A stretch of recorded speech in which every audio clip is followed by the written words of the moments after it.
Thanks for tuning into the Hidden Tracks podcast. You can find us wherever you find podcasts or listen to music. When you have an opportunity, please give us a 5-star review, write a little note, tell us how we're doing. We really appreciate it. It helps us keep this thing going. If you want to reach out to us, you can find us at Facebook at Hidden Tracks. Instagram is at HiddenTracks99, and if you'd like to send in submissions or talk to us or give us any feedback about what we're doing, our email is myhiddentracks99@gmail. Thank you so much again for tuning in, and I hope you enjoy the show.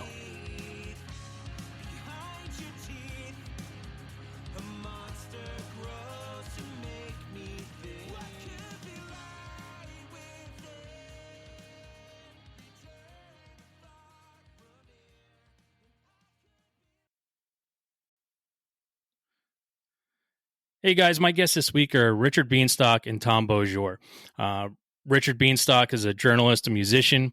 His articles have appeared in Rolling Stone, Billboard, to name a few. He was a senior editor of Guitar World, the executive editor of Guitar Aficionado, author of Kurt Cobain, Montage of Heck, Aerosmith, The Ultimate Illustrated History of the Bad Boys of Boston. Just a couple things that he's done. Tom Beaujour is the founder and editor of Revolver magazine.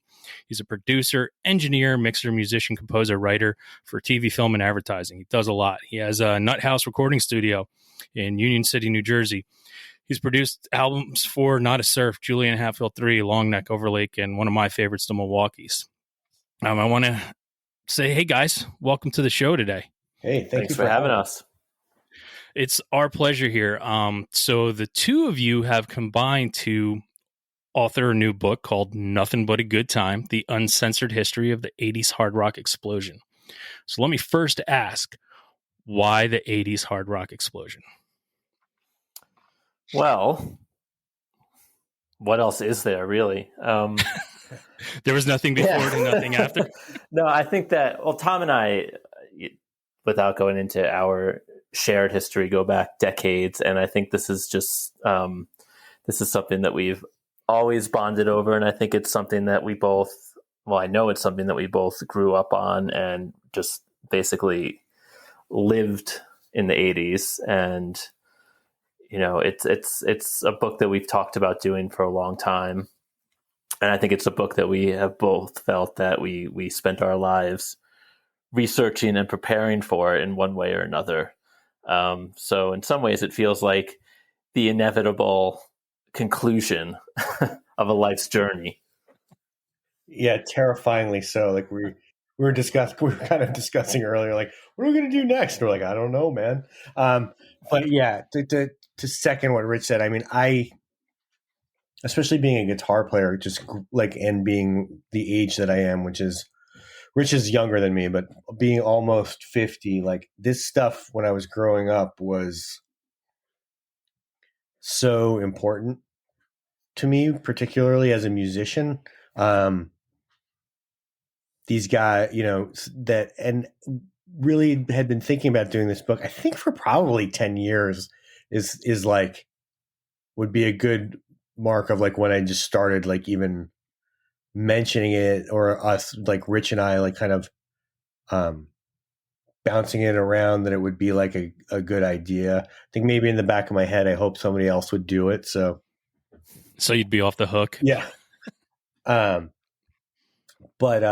it was just, it seemed, it's weird. Like Rich and our brains are so filled with this stuff that like we'll like get off, we'll be talking about something and then have like a 15-minute sidebar about enough's enough, unrelated to the book.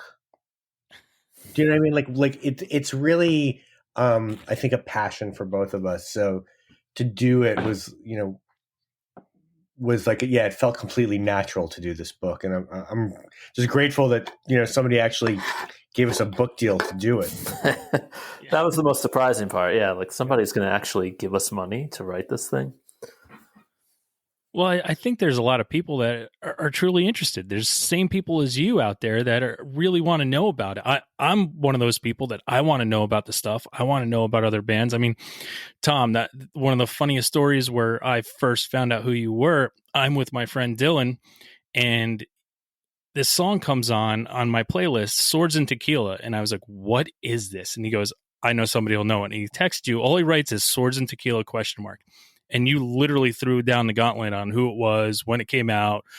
I mean, to have that passion and that knowledge to just keep it inside of you and not put it down on paper, it's kind of selfish. It's true. That was a freak thing because I just happened to record. I think I had recorded a cover of that.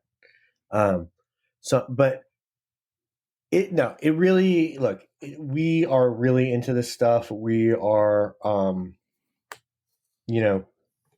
completely like it was not a chore interviewing like Vito Bratta or like, oh, tomorrow, what am I doing? I'm interviewing Tom Kiefer. Like I was psyched so much. I mean, nervous, but like psyched most of the time. And you have to remember, and Rich can speak to this too, because he actually does more music journalizing or whatever the word is than I do now. When both he and I started interviewing bands professionally me in the mid 90s and him in the later 90s, there was no opportunity to talk to these bands because no outlet really, it wasn't cool. It wasn't hip. It wasn't retro yet. There wasn't Cobra Kai. There wasn't, like an 80s zeitgeist. So you didn't get hired to go interview the guys from Cinderella. It just wasn't a thing that was happening. So we really actually didn't have an opportunity before this book to talk to a lot of the people in here who we had wanted to, but just sort of the vagaries of the music press and supply and demand hadn't allowed us to. Well, how was it that you were able to, Richard, reach out to these people? I mean, after, some time has passed and that shine has been gone for quite a long time off of that era of music. Now, don't get me wrong, Tom, you brought up Vito Bratta, and White Lion was my favorite out of those bands of all time. I think they're the most underrated out of that era. But amen. But were you met with any kind of like kickback from people that you're trying to reach out to? I think it was a combination of all different types of things. A lot of these people, what Tom says is absolutely true. I think we both came into the magazine writing world, and me probably even more than him, or actually it's probably the same way when he got into it, that you just couldn't interview these bands. Like I know certainly when I started in the late 90s, like there was no reason to ever cover any of these bands. And I thought that's all I would be doing in a way, because that's what I knew. And I was like, this is great. I can use all this knowledge. And also I want to bro down with Nikki Sixx and Mick Mars. I mean, who doesn't? Yeah. But as we got into the 2000s, and especially the later 2000s, like, first decade of it, these bands really came back. And so, especially in a place like Guitar World, where everybody loves the shredder thing and the 80s thing, once it was sort of okay to go back there, we did cover that stuff a fair amount. So a lot of these people were people that I had interviewed, that Tom had interviewed. So we knew how to get to them. In some cases, we knew them. In some cases, they knew us. So there was that side of it. A lot of people in the book we got to because somebody you talk to is like, hey, I know so-and-so, let me send a text. And that was great too, when you would get, Tracy Guns or Tammy Down, reaching out to other people in their bands and saying, hey, this guy's okay, talk to him. A lot of people came through it that way. Some people came through it, you just find them on Facebook, you send them a Facebook message and you tell them who you are, what you've done. And thankfully, Tom and I have both done things where people were responsive and would get back to us, and that would work out. And then you also get the people that don't want to talk to you, for all types of reasons, but honestly, sometimes because you're doing a book about 80s hair metal and they still don't consider themselves part of that, and they don't want to be considered part of that. And, sometimes that's there's nothing you can do about that. I think you have to really, less now, but still I feel that you have to like earn people's trust a little bit, like especially with these guys and gals, with people who really, and I'm sure this is something we'll get to again later in this interview, but these are people who got severely shit on for quite a while, Well, yeah, that's what I mean. Like, if you're reaching out to somebody, did they think you're doing it as a joke? I think some of them do, and then some of them, like, once you've, like, for example, for me my great white whale, and I got him, was Vito Bratta from White Lion. Interviewing him was like, maybe I might have decided to do this book to interview Vito Bratta. It might be the motive really behind the whole thing, So you had to do the book because he agreed to it. Yeah, and that was. I mean, I owe that introduction completely to Eddie Trunk. Eddie Trunk emailed Vito Bratta and was like, "This dude's okay. I've spoken to him. I've known him for a while." And so in cases, and we've worked long enough with a lot of these publicists, me with Revolver, and even earlier than that, that we much of the time would get an introduction at least to one person in the band, where we would have like someone we were pre-vetted. And I think that was really important. And then once you get in there, it's your game to lose. You know what I mean? Like, but if you interview a member of Skid Row or White Lion or whatever band, and they realize like, oh my God, these dudes know their shit and are enthusiastic and are not asking us, just like the 5 annoying questions that we've been asked a million times. Like Rich said, they will tell their band members like, these dudes are okay. And I think there really is an element. And I think honestly too, that now that the book is finished, I mean, look, there's funny shit and people doing dumb things and we didn't but we, I think, honored their trust of like, yeah, you knew what to, they could tell you a story and you knew what to pick from that story to put in the book. Yeah. Without hurting them. Yeah. And I think also, and Tom has heard me say this before, but I know at least when I approached a lot of these people, I really stressed right off the bat, not so much that I was a fan, because you don't want to come off as just you want to talk to these guys because you love their music, but that I took this music seriously and that this book was about taking this music seriously and that we were not looking to just do a behind the music, sex, drugs, rock and roll type of book, that we really respected it as a movement and honestly, like as a creative, as an art form, because it is, and that we wanted to tell that side of the story as well, the musical side. And, you have to hope that they take you at your word for that. But I know, I mean, there were dozens of emails I sent out that stated as much.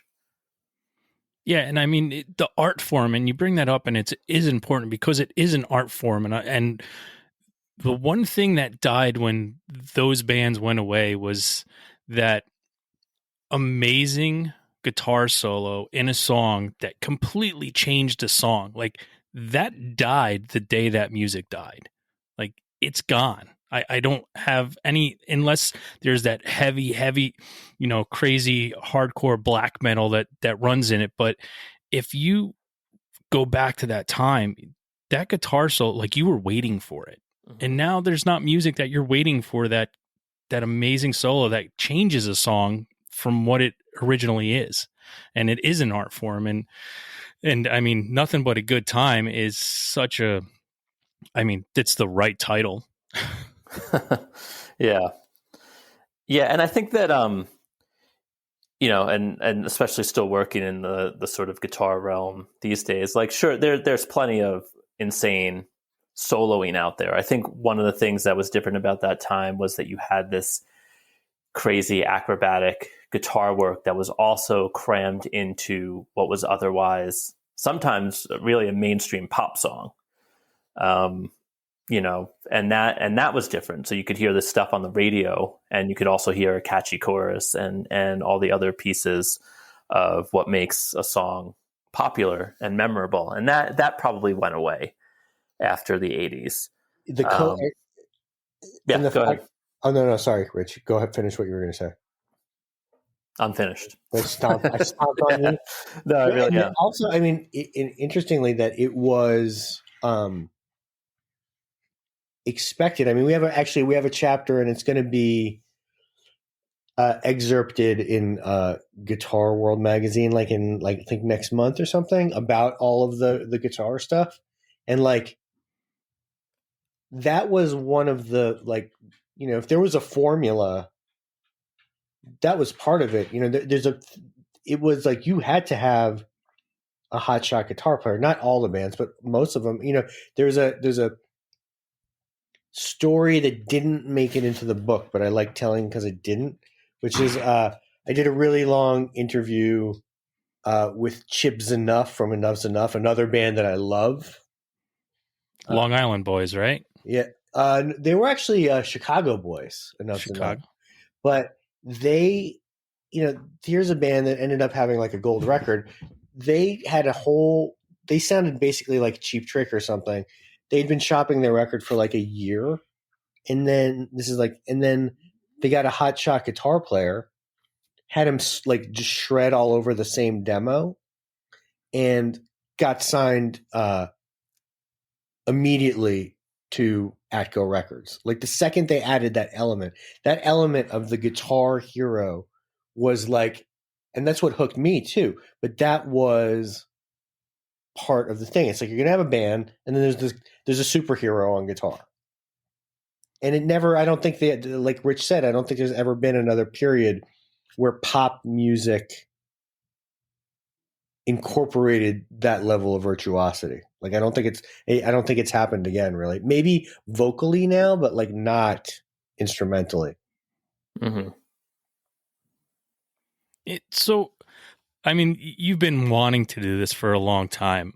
How did it come about to get somebody to publish it? How did you propose this to someone where they were just like, yeah, let's do it? Go ahead, Rich. Yeah. Well, Tom and I have a great agent for starters, David Dutton and Harbin Klinger Associates. But someone we both knew prior to working on this book, just through different projects, who I think trusted that we knew what we were doing with this subject, and talked us through a little bit about different ways to approach it. Like, were we going to do a prose sort of book? Were we going to do oral history? And from there, it was really the sample chapter process was interesting because it involved actually doing some of these chapters, and that involved doing an oral history, and that involved getting a whole bunch of people to talk to us without actually having a book and without having a book deal. So as difficult as it was sometimes to get these guys in the book once we were actually doing it, trying to pitch them on, hey, we have this book idea, but it's not an actual book yet, and nobody's publishing it. Will you open up about your entire past to us? But we managed to make it happen. I think we wrote 2 chapters. One was a Dokken focus chapter that is in the book. And I think one, Tom, if I'm correct, was a Motley Crue chapter. Yes. Early days Motley Crue chapter. Yeah, and just the sort of LA scene. And we wound up getting a lot of voices in there who are, of course, in the book.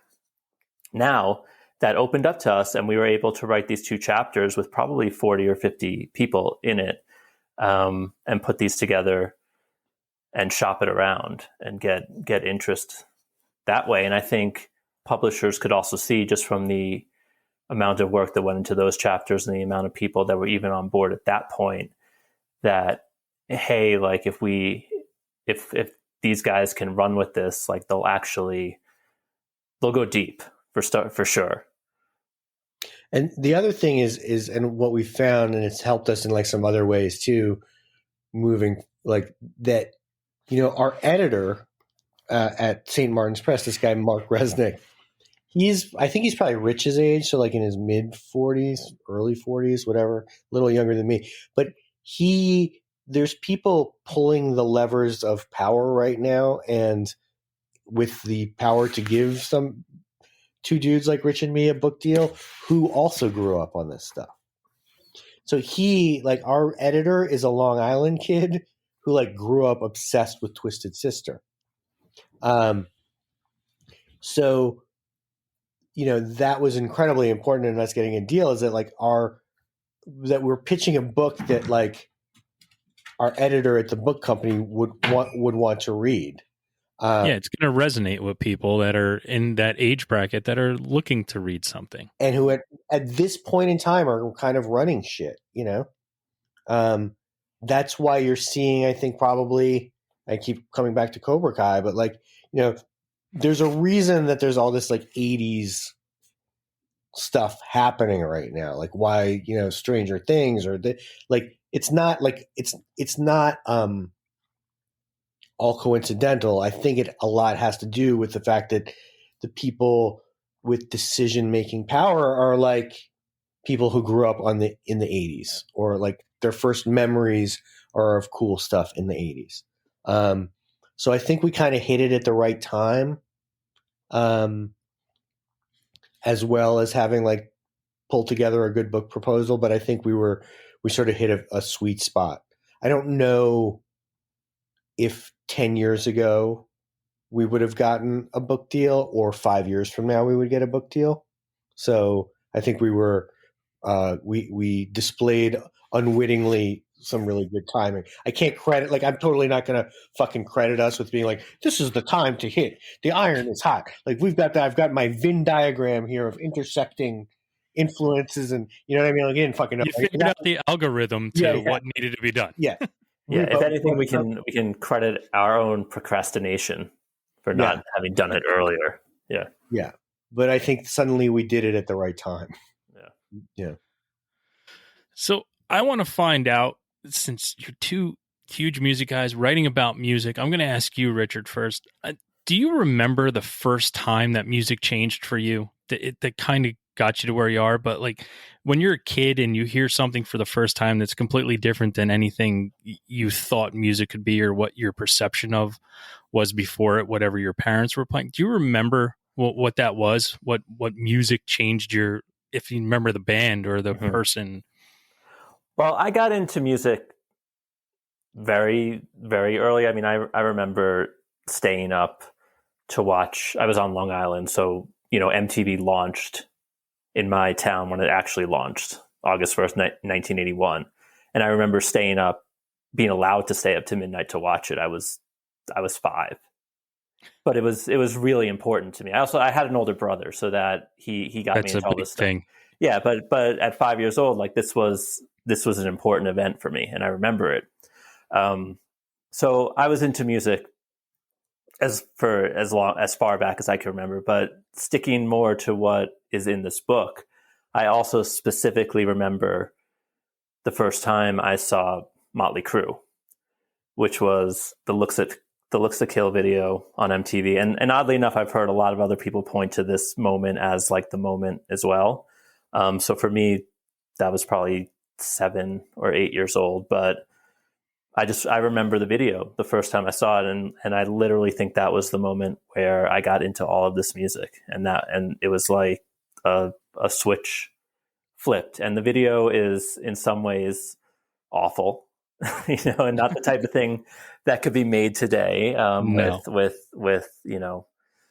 people like the guys in that band basically hunting women in some post-apocalyptic world. But for a kid my age, like it looked like I was watching superheroes.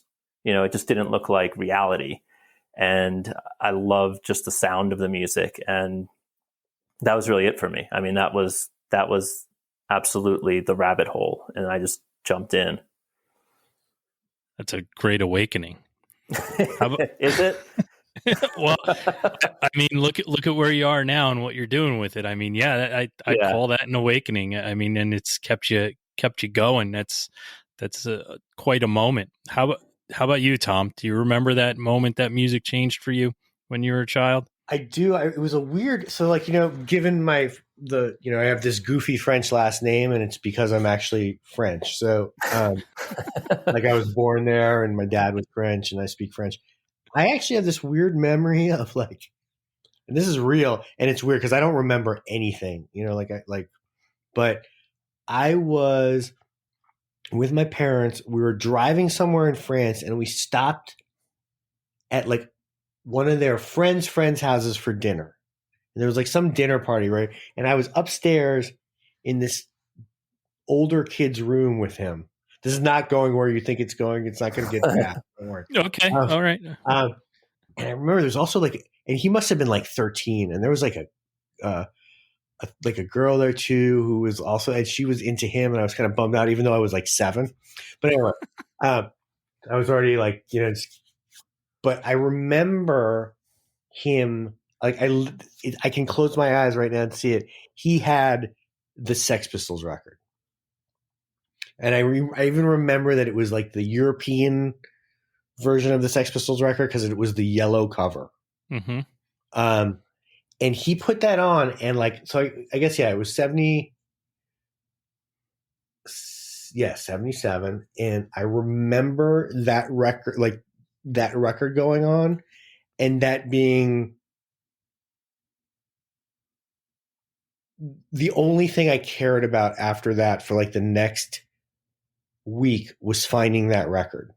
Like, and I was dragging my mom to like record stores, and we couldn't find it. And then I thought there was but hearing the Sex Pistols record, which is still like 45 years later, one of my top probably 5 records of all time.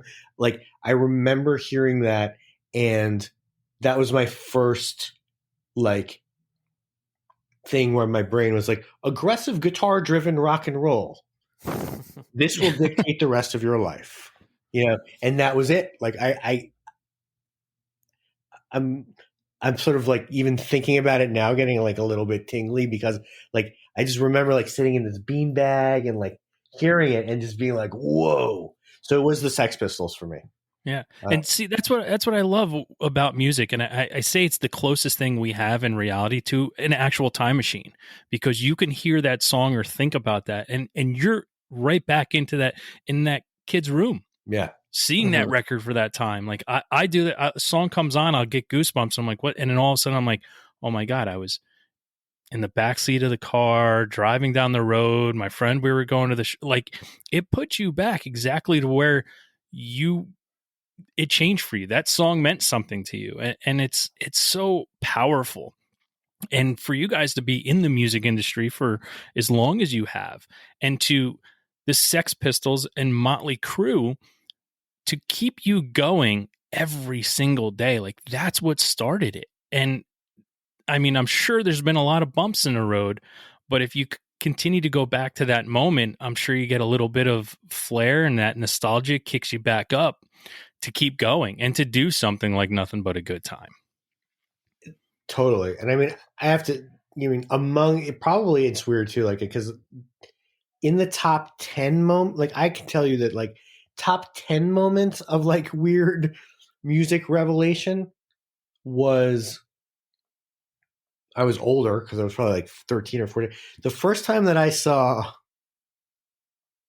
the Talk Dirty to Me Poison video, like, which I know, I like seriously, like where CeCe DeVille has like all the guitar. I was already playing guitar at that point. All the BC Riches lined up against that truck, and he's throwing the guitar. Like that to me was and probably really what got me into the trouble that I'm in right now with this book was like seeing that video. To me was like one of these other like top 10 moments where I just was like, this, it was specifically about CeCe DeVille because I'm always like keying into guitar players, but I was like, this dude is so fucking cool, and like that's what I want. I want that many guitars.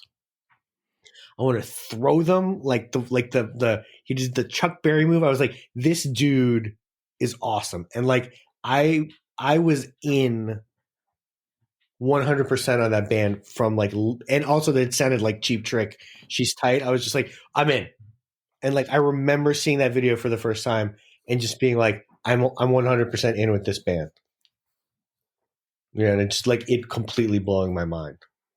Like the fun of it and the attitude and like totally aspirational. Like I want to be that dude. I mean, I don't think I really wanted to be a guy who ended up like almost freebasing his life away and all that stuff. But like, and I didn't know that was all there. But like just seeing that was like, oh my God, this dude is living my best life right now on that stage of that video. And I think it's interesting too, because just by chance, I mean, the two videos we brought up, Talk Dirty to Me and me talking about Looks to Kill, these are also two videos that are discussed in the book. And I don't know if that is intentional because of our own, sort of experiences, but probably more because they were just significant videos of the time, and also to the bands and the labels that were behind them. But I think that also speaks to the impact of them, and it also speaks to the fact that for Tom and I know certainly for me, and I'm guessing for Tom, like part of the great thing about doing this book was a lot of this is just shit that we just have wondered about for 30, 40 years and just wanted to know, like, how did that happen? And what was that all about?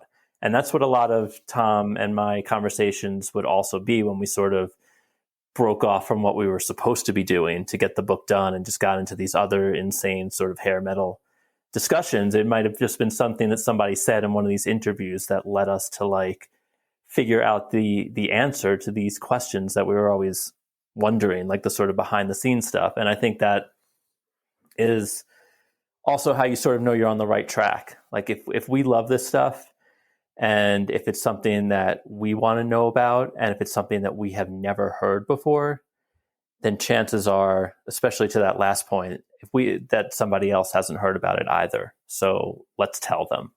Yeah, like for me as a kid who like was obsessed with the Talk Dirty to Me video, and like for whom like I was like, these dudes are this is like what I would like to do when I grow up. But like then fast forward 30 years, right? 30 years, yeah, to interviewing Ricky Rocket for this book. And he's explaining like, well, Talk Dirty to Me was the second single off the album. And the first one, Cry Tough, like tanked, and they weren't going to give us money to do this video. And then he explains like, and so we told them, don't worry about continuity. And he's like, we're going to just shoot the video. It's going to look like a party. It doesn't matter. And one of the cool things about that video when you watch it is like CeCe's got a different guitar in every shot, right?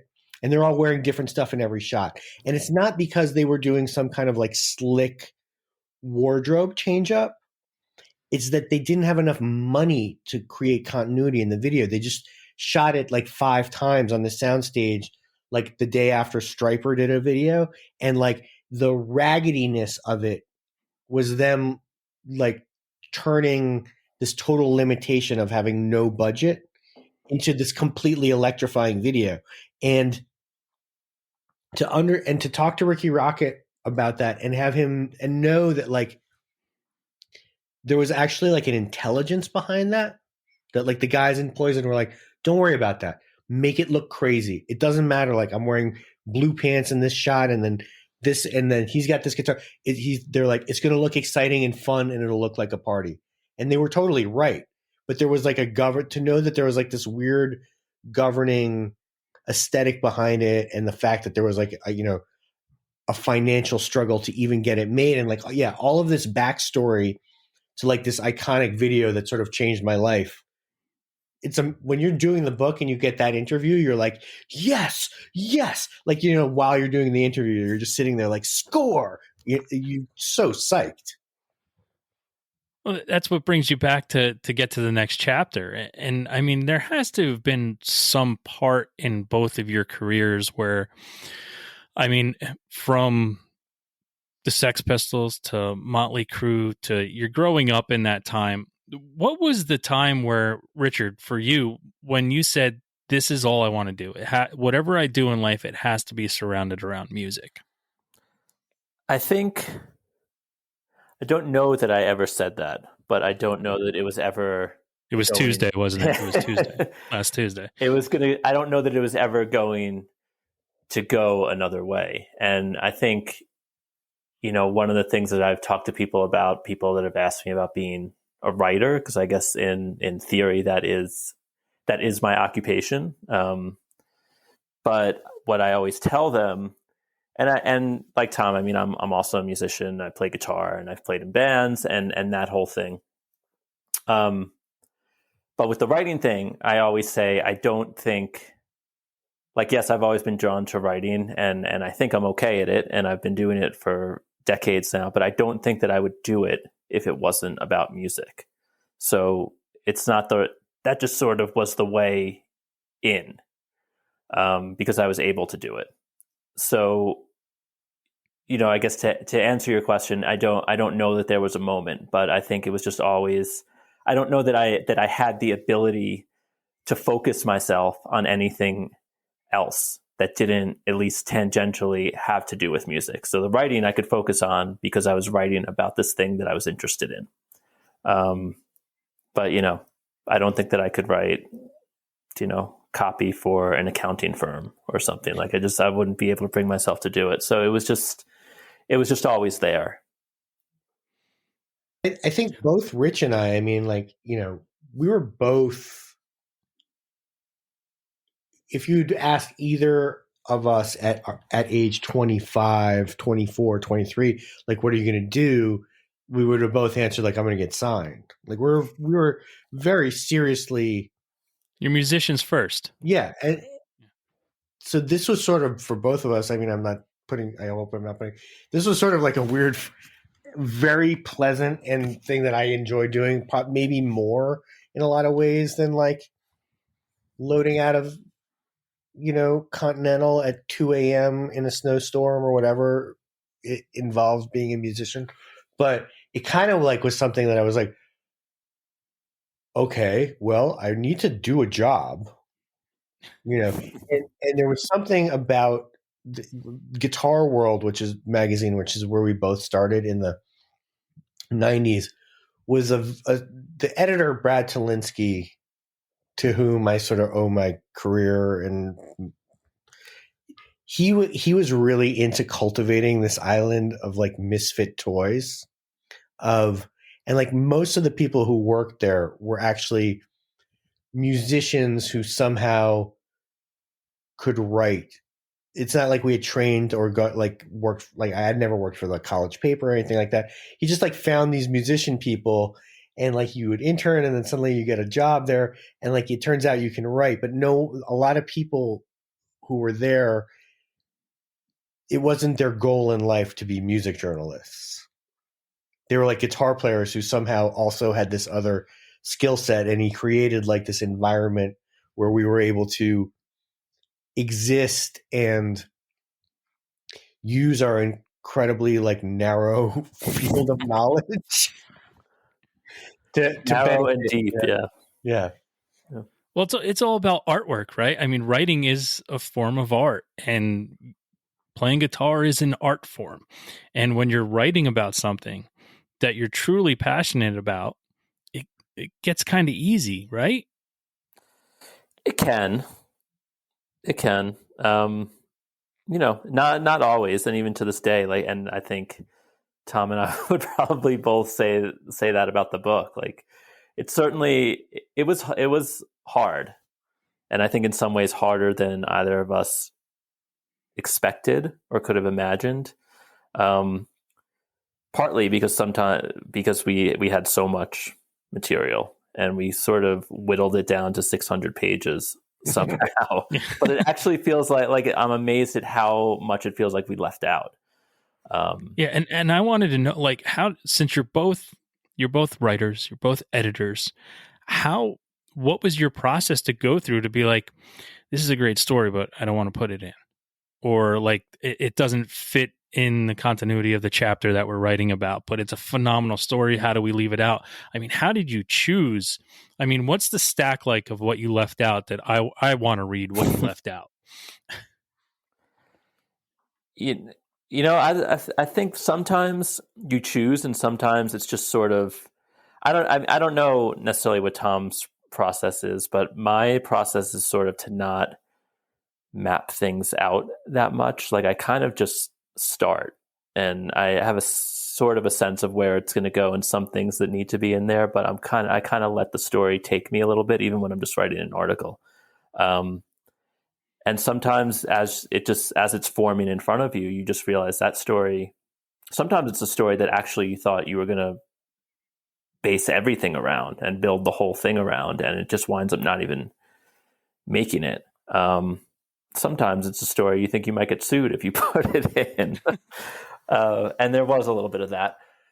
But, I think that it's, especially as we got further and further into the book and we saw how massive it could have been and that it already was, we really made this conscious effort to say, like, okay, we know we have to get from A to B to C and make this not only have continuity, but for somebody not like us that doesn't, already come into it knowing the ins and outs, like everything has to make sense, and you have to see the through line of how you're getting from 1980 to 1990 and why all of that is happening. And so it was a matter of picking and choosing not just the stories, but the bands and how you were going to highlight certain bands and maybe pull some other bands back in service to the bigger picture and in service to the scene. And the other thing is that because like people, it's already happened a lot, and people are like, are you covering Lillian Axe? And I'm like, no, I like Lillian Axe. Like, are you covering Love Hate? And it's like, no, but I have their records. There's the oral history format that we chose to do this in, so where it's all quotes basically. I mean, we have introductions to the chapters, but the action is moving all in quotes of people talking, right? And so in a way, it's a blessing and a curse. Like you go into it saying like, oh, we're going to do an oral history. There'll be less writing. We're just, editing quotes, et cetera, et cetera. But then you realize that for something to be in the book, you actually have to get a person who was there or saw it or knew about it. You've got to get somebody to talk about it. So, if there's like the big famous things like Vince Neil car crash or all the bands going to Moscow, you've got to get the people to talk about it.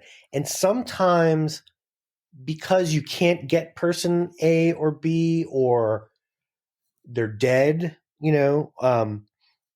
the book self-limits because you can't tell a story. We didn't really want to have use quotes of a couple people passed away while we were making the book, and we left their quotes in, but we didn't want to we wanted the book to feel alive and told now. So we didn't go and grab like quotes from Janie Lane and have suddenly have a person who's passed away talking within the story. We don't have Robin Crosby of Rat.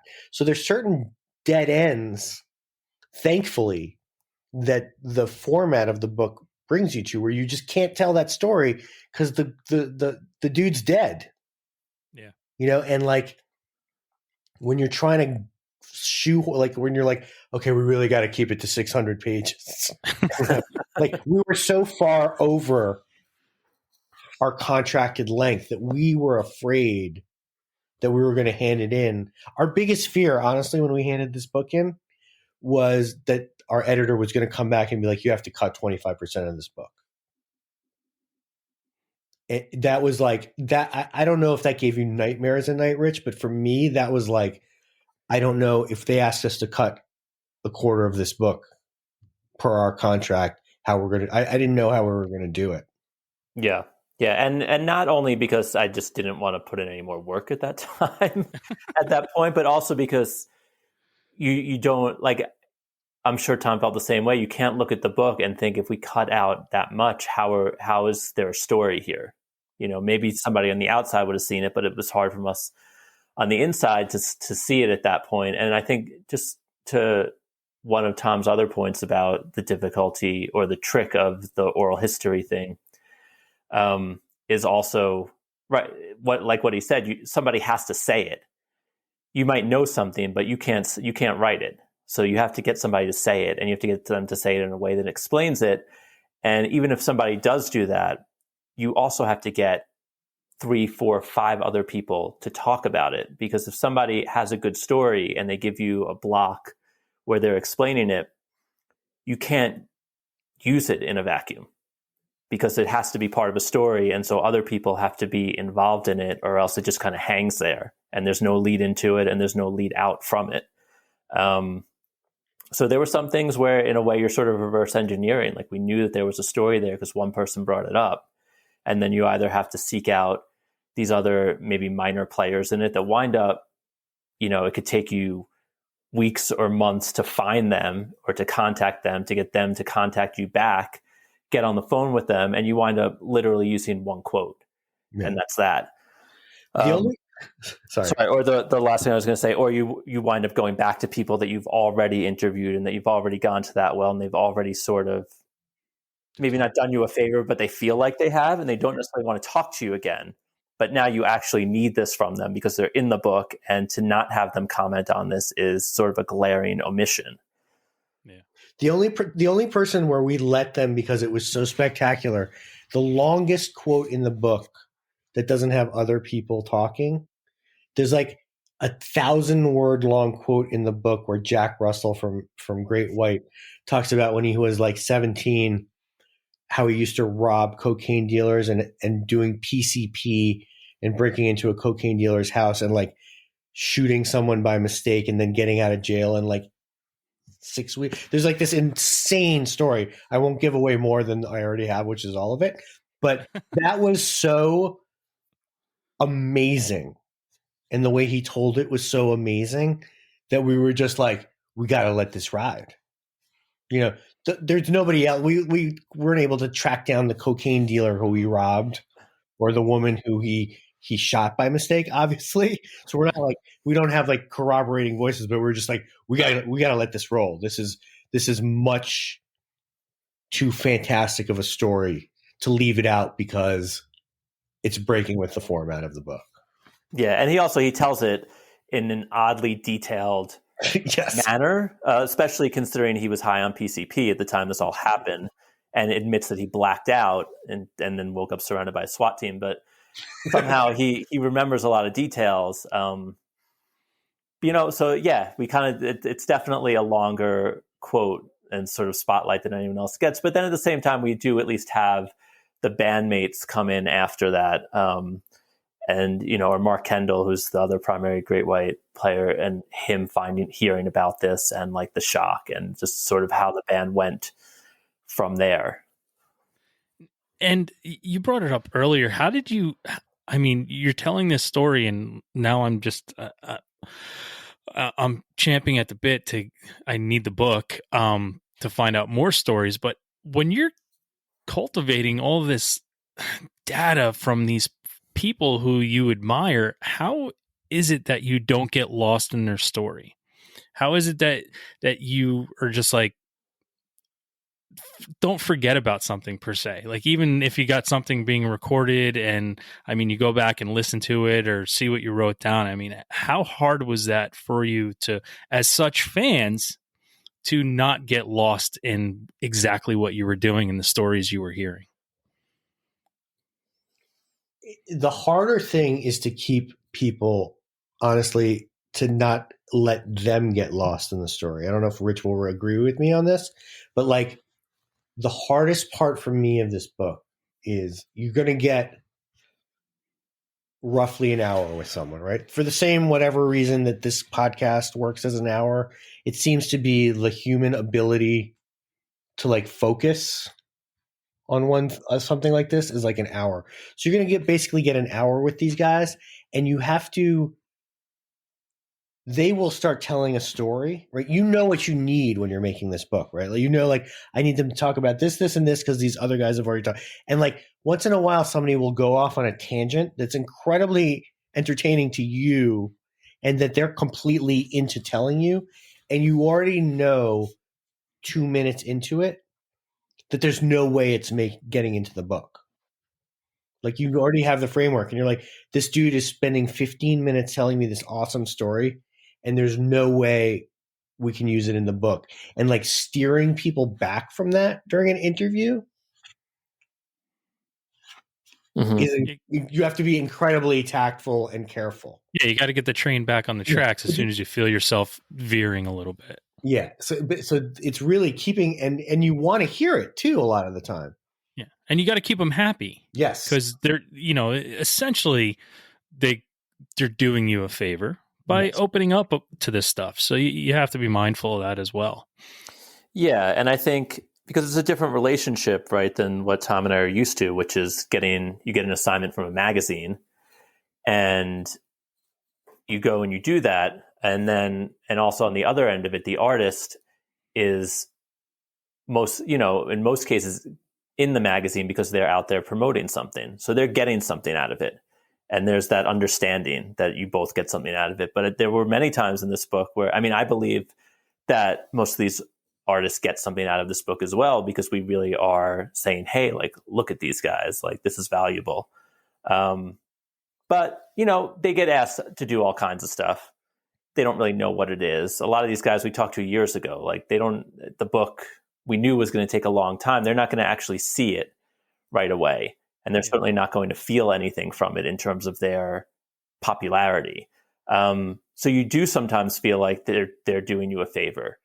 And I know, at least for me, I had to get out of that way of thinking, because you also needed to ask them these questions, even while they were doing something, that was sort of out of the kindness of their own heart for you. So yeah, sometimes they were telling you things that you knew you didn't need. I think also at the beginning, when we were doing our early interviews, I know for me, they were a lot more painful. Maybe they were for Tom as well, because we didn't know where the book was going. So you'd get someone on the phone and you would ask them everything. You'd start at the beginning, way before the band, and you'd go through the whole thing, how it formed, the entire career, to the crash during the grunge years and the resurrection and all that, because you didn't know what you were going to need. And some of these, I would ask these guys if I could call them back, 2 days later, and we would do another hour. As we got further on, you could do it in a shorter time period because you were looking for certain things that you knew were going to be in the book, and you could focus it a little bit more. I just asked Vito Bratta if I could call him back because I wanted to talk to him again. Didn't you ask him if you could sleep over? Yeah. I was like, can this is, now I'll get in trouble. Like, I really, like, he was so awesome. Like, I really want to hand deliver a book to him. Like, I want to be like, Vito Bratta, here's your book. He's on Staten Island. It's like, I'm still not over the thrill. Like, was I shrieking when I called you and told you that he was going to do an interview? Probably was. I was probably like, Vito Bratta's going to do an interview. Oh my God. Oh my God. Yeah. Like, I was so, but yeah, sorry. Yeah, no, that's fine. And I love that you bring him up, because I brought it up earlier, but I've gotten into long-winded arguments about how amazing White Lion was and how they never got their just due, where I think they made, to me, growing up in that era, I think they made 3 perfect albums, like one right after another, and no one really fucking cared. Now, except for when what's that? Are you starting with the first one with Fight to Survive, or are you starting with Five? Yeah, okay, good. Yeah. Yep. Yeah. Just so we're on the same page, Shane. Yeah, no, and not this conversation's over, bro. What's funny is one night I'm down here in my studio and I'm listening to a record, and my wife comes down, and my wife's a bit younger than me, and she goes, "What are you listening to?" I go, "This is White Lion," and she just sticks her head down and she just goes, "It's good." I'm like, "Fucking A." There's all I needed was my younger wife to be like, "This is really good." I'm like, "I know, right? Will you stick up for me next time I argue with somebody about them?" Mm-hmm. But there's a lot of bands that were, never got their just due, because I think at that time too, right? I mean, everybody was just, okay, who's the next? Who's going to be the next? And labels are just signing everybody they can, hoping to hit that gold mine. And some things just got, left for people to not know about them. And you guys are going to bring that to light, right? With some bands that people may have never heard of from that era, and people who paid attention may have never heard of. And also some people who were like, you know, we talked, like Rich talked. It's funny. We made sure that we talked to a bunch of the bands, the late signings. You know what I mean? Like bands like Trickster on the East Coast, bands like Tough and Pretty Boy Floyd on the West Coast. The bands that got like signed in the late 80s, who were like the last ones in the door, and who were signed during, like what you're saying, when it was just like labels just signed hair metal bands because that's what you did. Oh, we need another 3 of these this year, you know? And they're like, they had a really, all the people who are into this stuff will, I think, really enjoy. They have a very clear perspective on sort of what happened to them, and they don't feel like they were cheated, but like the bands who got signed late know, like, we were the last ones in through the door and it was too late. And like their very short career arcs are like, I think some of the more interesting ones in the book, because it was like such a weird thing. Can you imagine, like, you get signed to like this huge record deal and then 2 years later the grunge thing comes? Like you're just cut off. You make a record and it's done. Sorry. Yeah. And I think those are some of the more compelling stories. Steve Brown from Trickster, especially for me, his take on it is really funny and very realistic and good. And I think Rich got great stuff from the other guys. Yeah, I think on, you know, to Tom's point, like he mentioned Tough, who are on the West Coast, and Stevie Rochelle, the singer, is one of these guys who was as much a fan as he was a part of this. So he's a guy who knows, you know, remembers every B, C, D level band that was there in the late 80s too, and doing pay for play with them and all this stuff. And you get these amazing stories from these guys who really were there and in some ways stayed. I mean, they still made it, they got signed, but they stayed in that world a little bit more deeply, so they can really talk about it in a different way than some of these bands that really took off. And in their memory, most of their career does not exist on the Sunset Strip or in the local clubs. So it's a little bit harder for them to go back and recall all those days. So you get these really sort of, you know, man on the street type of view from these guys who also tasted a little bit of success. And like Tough, I mean, it took them a long time for their record to come out, and they were on the Strip for a few years. So they were there kicking around for most of the late 80s. But by the time their first record comes out, it's 1991. And I think Stevie Rochelle says this in the book, that they made it to Dial MTV with their first video, which is Big Power Ballad. And they were maybe like number 2 one week, and like number 9 that week was Smells Like Teen Spirit, you know, and that was it. That was it for them. Yeah. You know, it ends as quickly as it begins. So, Richard, we already know Tom shrieked like a girl because he got to talk to Vito Bratta. Was there anybody that you talked to that you wanted to call up Tom and shriek like a girl about? I think I probably did that with everybody that I spoke to, because they were all exciting in their own ways. But I don't know if there was anyone that was as much of a white whale in that way. I mean, honestly, some of them were a little bit more for me, were people that, you know, the names wouldn't really mean anything. Like there was this guy, Glenn Fite, who was the house engineer at Hit City Studios in LA. And so he engineered the first Motley Crue record, Too Fast for Love. And like, it was just one of these names that I knew from decades of like staring at the inner sleeve of an album. Mm-hmm. And like, it's like, oh, he exists, you know, and you find him and it's like, wow. And like, he tells you all these stories and it's like, never heard anything from this guy otherwise. But you get this weird insight. You get the other side of the glass because he was on the other side of the glass. Right. But it's also like he did that and, you know, did some other things, but not really much, like didn't stay in the industry either, but like just happened to work on this one record. And so that name has been in my brain for for 40 years. One person that was a really enjoyable interview, who I hadn't spoken to before doing this book, was Tammy Down from He's Faster Pussycat. He's the star of this book. Yeah. And I think what was great about him is that he's exactly the person that you hear in this music. And I happen to love Faster Pussycat. Other people might feel differently, but I think that first record in particular is just a great sort of slice of that era. And and it's raunchy and it's sleazy and it's sloppy and it's just all these things, like, just has a lot of attitude. And like, he really, in the interview, I mean, he was totally gracious, but he was raunchy and he was sleazy and like sort of sloppy and like just fucking perfect. Like it was exactly as that record is. And the story about Faster Pussycat is a great story. And also he was the guy who started the Cat House with Ricky Rackman. And the story of the Cat House is amazing.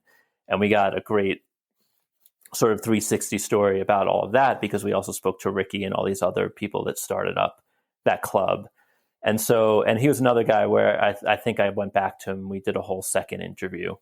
Totally gracious with his time and just totally open, did not worry about what he was saying and how it might come off, and aware that what he was saying, a lot of it was pretty raunchy. Yeah. But this is who he is. My wife is like tough. Like she was like in a punk, like drummer in a garage rock band and stuff. Like, she's not easily offended. The one of 3 comments after reading the book, while she's reading the book, she's like, Tammy Down's a fucking pig. And he really, I think Tammy Down brings to this book, and I think, Rich, you can correct me if I'm wrong, but like, I don't think either of us particularly had the stomach or the will to like really go for the throat of like, so, and then what was the groupies like, and how was he did this and the drugs and the, come on, tell me some groupie stories. So like, when you're like interviewing these people, we didn't really want that. We weren't that interested in it. We didn't like, we're not the people, like, we're kind of nice dudes. Like, we're not going to like try and like force people into telling this stuff. And most people don't want to tell it anyway. And like, but like Tammy single-handedly, like enough for everyone. Yeah. Yes. He like suddenly it's like when I read the transcript of his interview, I was just like, oh, we're covered. Yeah. We have one book on just Tammy alone. Yeah. We're cool. Everybody we've that box is ticked. And also, I mean, the other great thing about him is that with even with all of that, he's the classic representation of these guys that come to LA to reinvent themselves. Obviously his name is not Tammy Down, and I think this is in the book. His birth name, and I'm probably pronouncing it wrong. I'm trying to remember it. I think it's Gustav Moldvik. But he comes from a family of immigrants. I'm not sure about his parents, but I know his grandmother, and like he came from this entirely different background up north, like Seattle area, comes down to LA, becomes Tammy Down and reinvents himself and sort of creates the scene around him as well. Like, he was the guy into fashion, working at Retail Slut down on Melrose, and this whole Melrose scene sort of comes together. That's a little bit more trashy than the Sunset Strip scene. And also on its outer reaches includes your Jane's Addictions and all of those types of bands. And he creates this thing. He creates the Cat House, and that's what a lot of these guys were. They came to LA to escape their own, childhood and their own existence, whether it was because it sucked and it was shitty and it was boring, or because you were an outsider and, you were sort of, you weren't this thing that you wanted to be, and you made it happen. And he's a good example of that.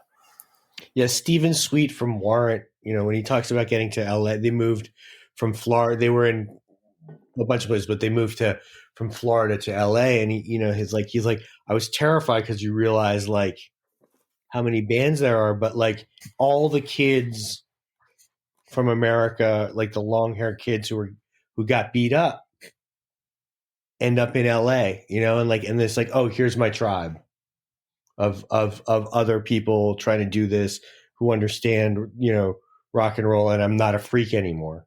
And I think it was a really great thing for people to arrive there, for some of them at least.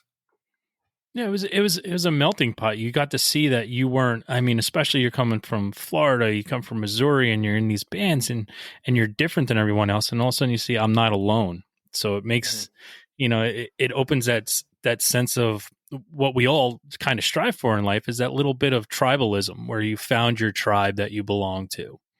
Yeah, and it makes things easier. Yeah, you could let your freak flag fly, and that's all. Acknowledging, yes, it's a melting pot, but it's a pretty white melting pot. It's a pretty male melting pot.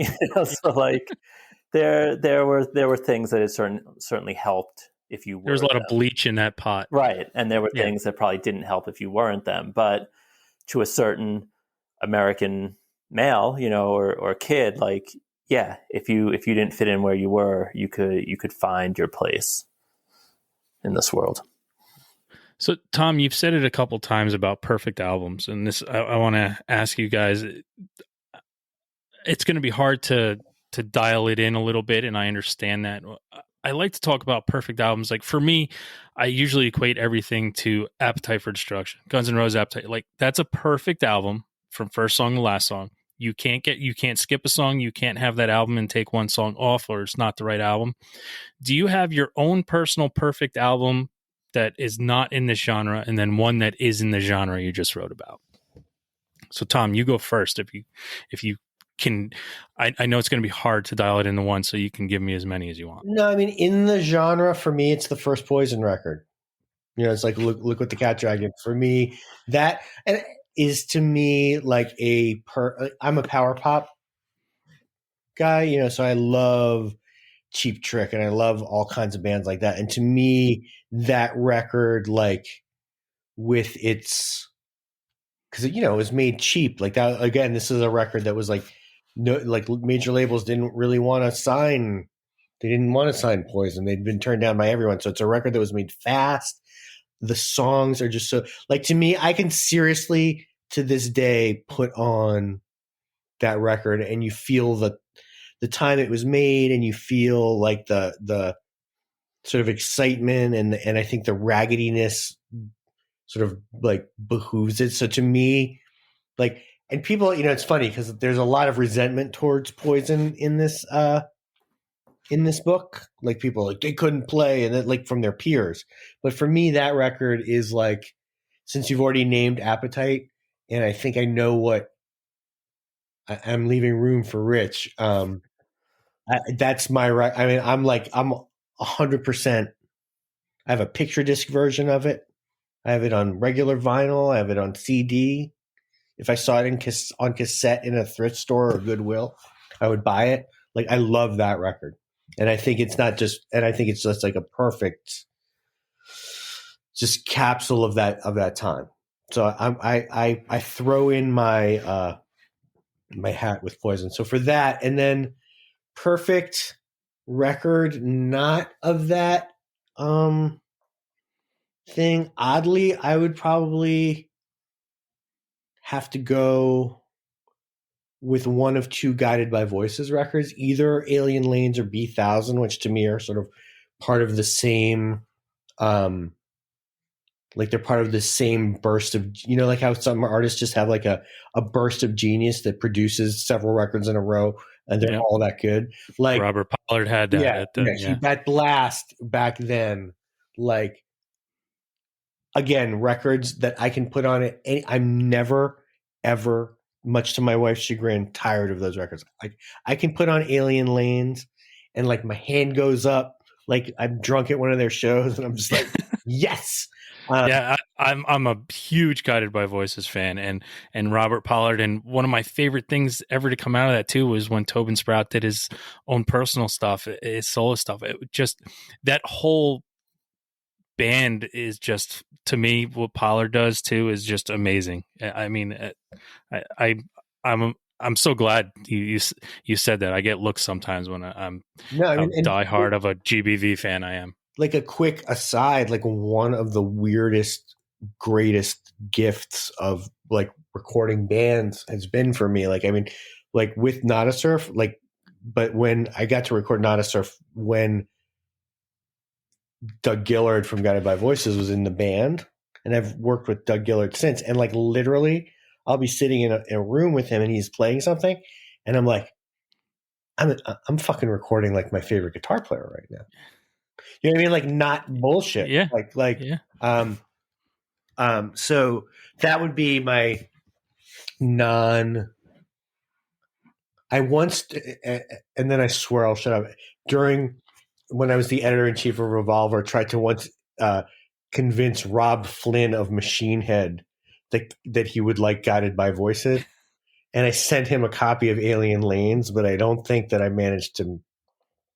I don't think I convinced he didn't come over to the GBV side. No.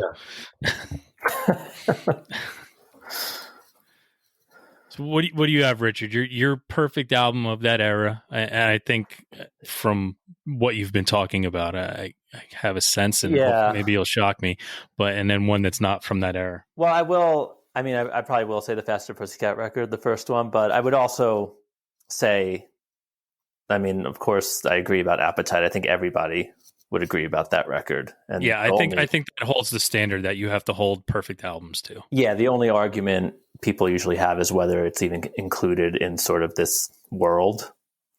But you know, clearly Tom and I think it is because they're all over the book. But yeah, I would also say that I'm like Tom. I love that first Poison record. I was a huge Poison fan back in the day. I will always love Poison. I love that first record for all the reasons that Tom does, for its poppiness, for its rawness, like all these things that I remember that time, and I was 10, and it was just exciting. You know, it was just, I loved everything about Poison. I would also, the other one I would point to is Too Fast for Love, which I actually think is pretty perfect. The only reason I might not pick it is because it's also a little bit pre all this stuff. I don't know if you wanted to show somebody exactly what this music is, that would be the record that you would play for them.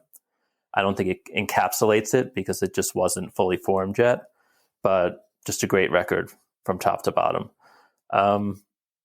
Which brings us back to Faster Pussycat, which I think I love for all the same reasons, again, that Tom loves the Poison record, because it has all of those pieces of it. It's probably a little bit trashier. To me, it sounds like the 80s version of the New York Dolls as much as Poison does in the same way.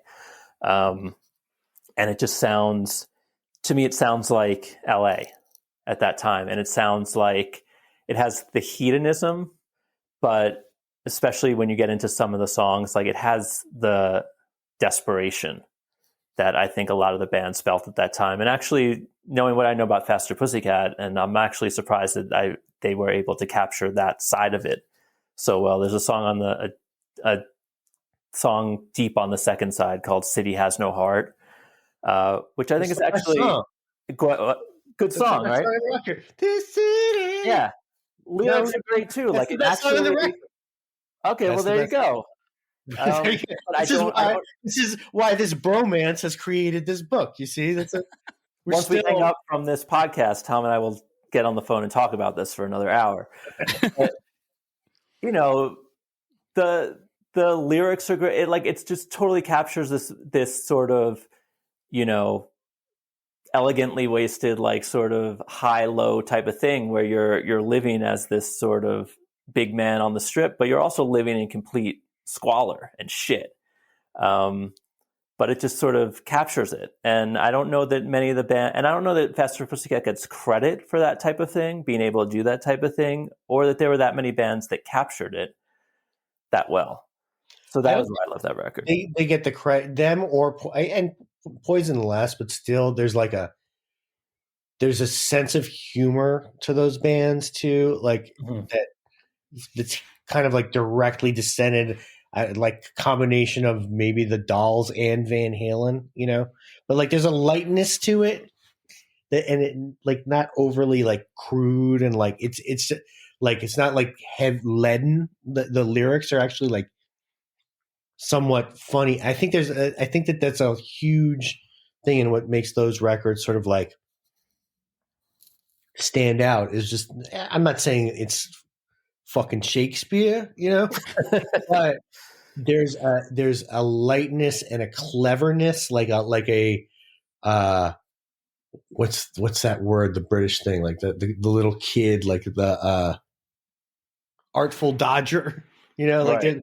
they're like these little scamps, and that adds, I think, I think that fits perfectly with the music that they're making. Yeah, they're just sort of like ducking and weaving and trying to make their way through it. Yeah. And you get that sense from it. So do you have anything outside of that era that you would throw in for a perfect album for you? It could be more than one, like Tom's with Guided by Voices, but something outside of that era. I know it's near and dear to your heart, but do you have anything? I mean, there's a lot of things. I don't know if I could narrow it down that much. I mean, I tend to really gravitate mostly towards records where I feel like the whole record gives me a vibe. I'm a huge Neil Young fan, always have been, and I probably listen to On the Beach more than anything else, and just have always loved just the sort of the mood of that record, and just the sort of shitty vibe it gives off. But for whatever reason, it speaks to me. I mean, that's a record where I don't put on a single song. I always just start at the beginning, let it play through. Another one like that for different sort of vibes would be Meat Puppets 2. Has just always been a record that I've loved. And I don't know that I love anything else like that so much, but it's just a record that has always spoken to me. And then AC/DC Power Ridge, which has to get played at least weekly, if not more. Awesome. So I don't want to keep you guys all night because we could definitely. My thing is, I'm pissed that I don't have the book to start reading right now.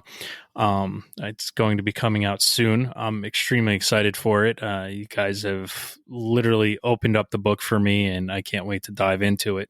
So I thank you for that. We're going to come in and we're going to end here.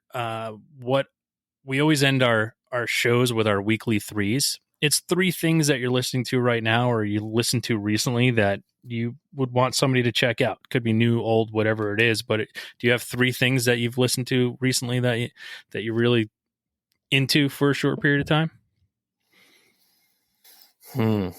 Tom, do you want to go? Sure. I will.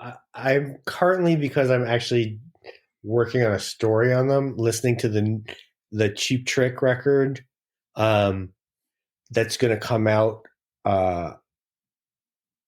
in April, and like I interviewed Rick Nielsen for it this week, and it's actually like a really very, very solid Cheap Trick record, and the guitar sounds are awesome. So for people who are like, oh no, another Cheap Trick, I'm going to go listen to the new Cheap Trick record, it's actually really good. So I'm listening to that. It's funny, I was interviewing Rick. I'm like, dude, your new record's really good. He's like, are you just saying that to me? And I was like, I totally would just say that to you, but I actually like it a lot. There is a Welsh. This is a fucking major left turn here. Welsh finger picking, like it's called American Primitive. It's like the John Fahey school of like finger picked, open tuning acoustic guitar. And there's a woman named Gwennifer Raymond she's on the Thompson Square label, and she's like, I think she's like in her early 30s. Her day job is like as a video game programmer, and she also has a PhD in astrophysics. But like she does this super, and the album is called Strange Lights Over Garth Mountain, and it's like this mildly, I don't want to say satanic's not the right word, but like super like the song titles and the vibes, and it's got like some Magic with a K vibes to it, and like just like this super gnarly finger pick, like like, and it's just her. She recorded it in her living room, and like I was completely, totally obsessed with that record for about a month. And then the third one that I'm listening to right now is the new Guided by Voices, Styles We Paid For. Again, like it's almost impossible to keep up with them because they put out so many records every year. So much stuff. And even Pollard has like 50 other bands that he's in that he puts out stuff. Like I don't know how he can do it. Yeah. But once in a while, one of these records, like some of them I put on and I'm like, this is a good record. And I bought the vinyl because I will always buy the vinyl of Guided by Voices. And I kind of know while I'm listening to it, like I'm going to listen to this one 3 times, and not because it's like not good. Just like there's so much of it, and there's so much of it that's amazing that I just know like this is a good record. It's not going to go into the permanent lifetime rotation, but the new one, Styles We Paid For, I think is actually like really quite excellent. And I think it's going to get into the Guided by Voices records that get listened to quite a lot. And it's just like, they've really sort of got a rhythm down right now. And, they've been working with this guy, Travis Harrison, as their producer for probably like 5 or 6 years now. And like they've just got a really good creative flow going with like interesting sounds. And Pollard is in like his power pop writing mode right now versus his sort of like prog mode, which I respect but do not enjoy as much as the anthem mode, you know?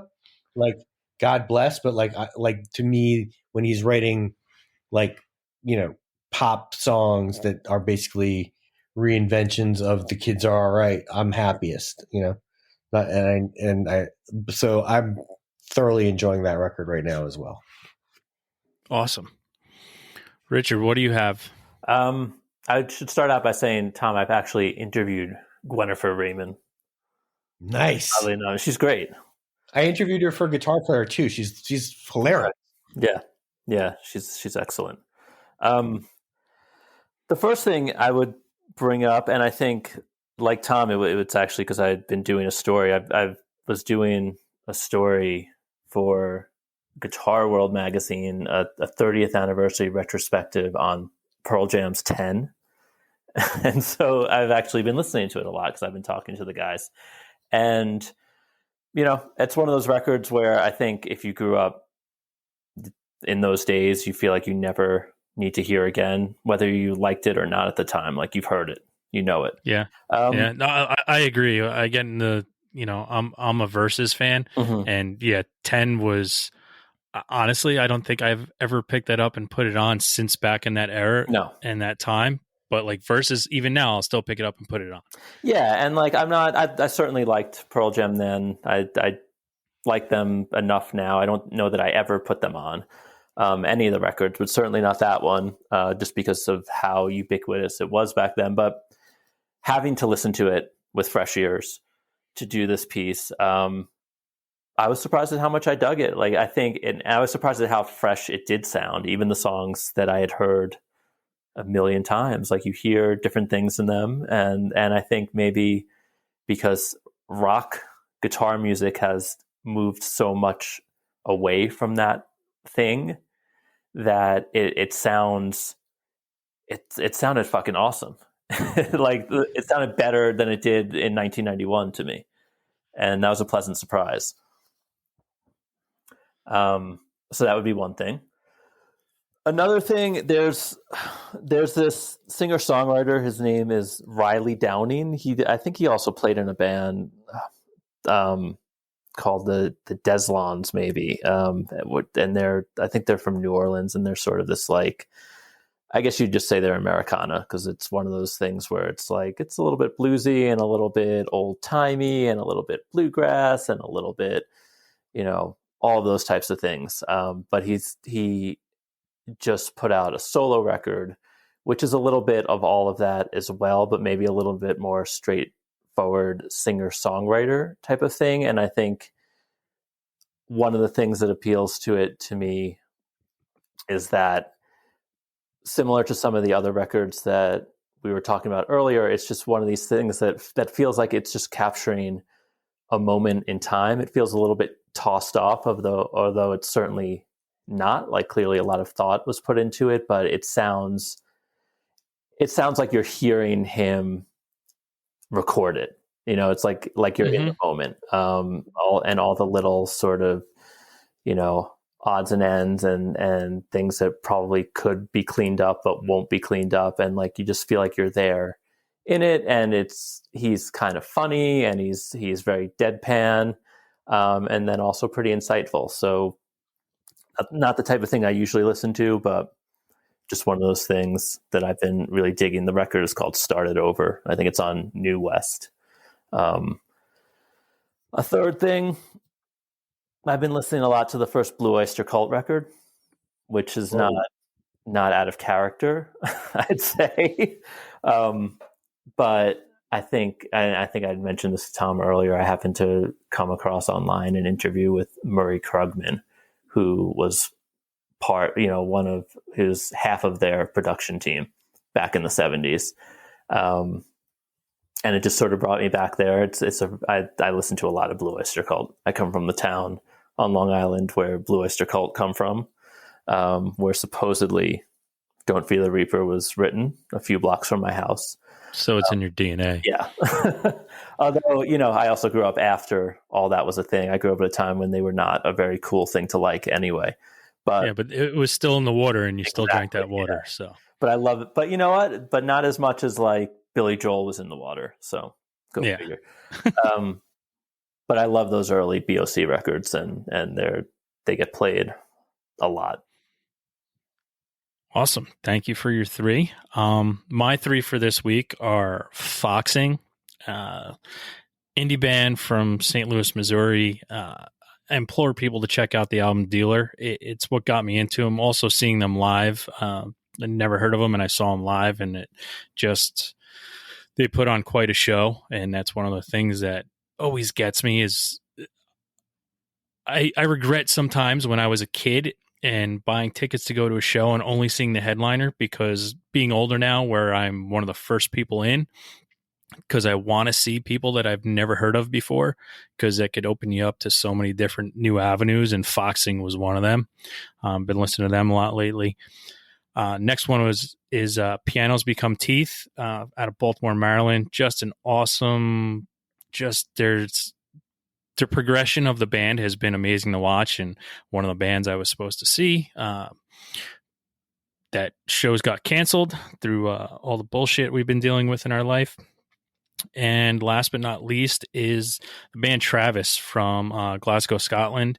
They've got, I don't even know how many albums now it is. I think there's 13 or 14 albums they've done, but they just came out with another album. It's called 10 Songs. Susanna Hoffs from is on one of the songs. It's a beautiful song.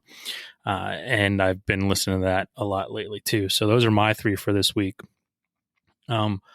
Richard, Tom, I want to thank you guys so much for coming on. The book comes out in March, correct? March 26th. March 26th. All right. We got a date. March 26th, the book comes out. You'll be able to get it on Amazon, wherever books are sold. It's actually, and just let me add, just to be Simmons about it, it's available for pre-order now too. Like if you go to Amazon or your favorite bookseller's website, whoever that may be, and pre-order it now. First of all, you'll get it the first week, but second of all, to be transparent about it, it goes to our first week sales, which is really important. So if you've listened to this podcast and thought that it might be a book that you want, maybe try, buying it during that first week or before it.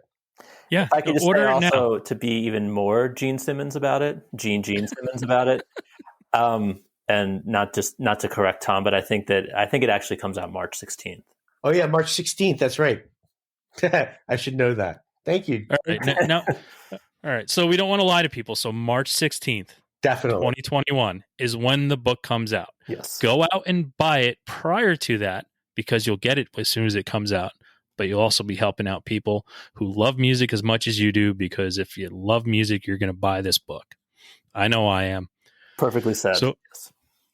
So, guys, I want to thank you so much for being here. If there's anything else you'd like to say or get out, now's the time to do it. You want to get anything off your chest, now's the time to do it for the world to hear. I'm okay. I think. Yeah. I wish that we'd. If I had to pick another perfect album, it might be Kick's "Midnight Dynamite" because that record's awesome. That's it. It's a great way to end it. So, just to throw in, I need to up my love of Kicks in these interviews, so I'm just doing it right now. Listen, I expect a fully detailed email list of your top 100 perfect albums after this is over anyway. So right. It's probably done. We already have it written up, so we'll just kick it over. Perfect. Just send it over. All right. So fax it right over. Yeah. Guys, Richard Bienstock, Tom Beaujour, please go out, check it out. Nothing but a good time. The Uncensored History of the 80s of Hard Rock Explosion releases March 16th, 2021. Go pre-order it now. Thank you, everyone, for being here, and everybody go out and have a great time. Thanks, man. Thank you so much. Thanks again for tuning into the Hidden Tracks podcast. We hope you enjoyed this week's show. Don't forget to follow us on Instagram at HiddenTracks99. Also, send all your submissions myhiddentracks99@gmail.com. Tune in next week. You may find your new favorite band, and don't forget to go out and have a great fucking time.